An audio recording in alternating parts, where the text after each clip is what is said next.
Hi everybody, Ken Hume here. This is a video I specifically wanted to do to explain how I got into property letting and how I grew my portfolio. I hope you enjoy it.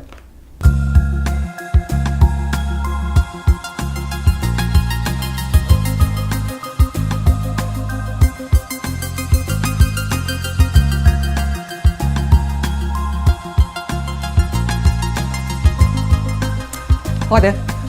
Back in the 90s, I was still an agent and actually had recently acquired James Alexander, and at the time there was a thing called a Section 20 notice required to be served before serving the normal assured short hold tenancy.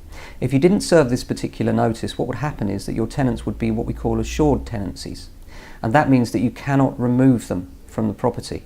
They are there as life tenants. We made a mistake on one of our agreements back then. And as is policy with James Alexander, when we make a mistake, we own it.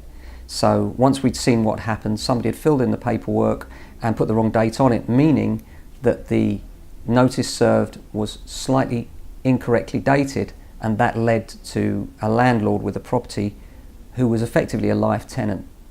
So at this point, I thought, well, I've got two choices. I could go to our indemnity insurers and say to our company indemnity insurers, look, we've made this mistake.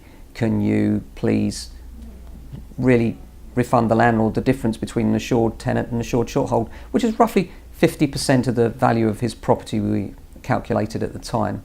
And my other alternative was to buy a property that was currently on the market in order to rehouse those tenants, because it was local and at least as good as where they were living. They couldn't reasonably refuse it. So I decided on the latter, because I thought if I do put it through the insurance, then obviously it's going to make a huge hike in our business premiums for insurance, and having never claimed before, I didn't really want to start then with something like this.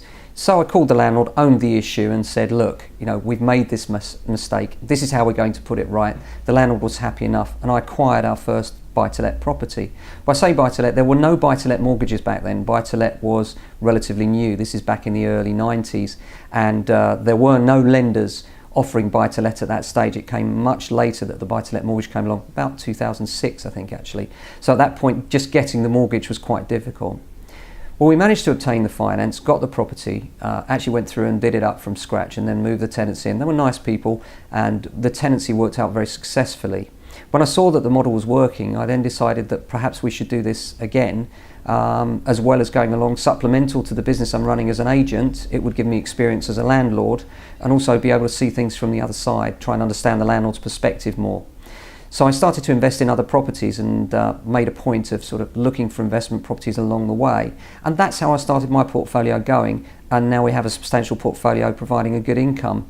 And it just goes to show how something that initially was a problem can turn into good news in the end. I think the important thing is that if you're with a good company, then that company, when there is an issue, they should own the issue and deal with it for you. And I like to think in that particular instance we did that, and it actually worked out to the good of both the tenant, the landlord, and in fact ourselves. So it was all good in the end.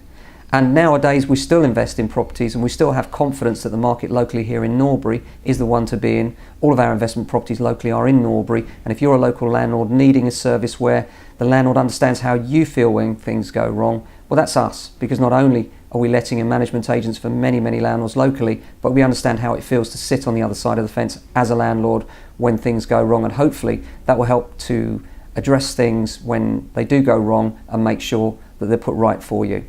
Hope you've enjoyed the video and look forward to speaking to you again soon. If you do enjoy it, please like and share it with your friends. Speak to you soon.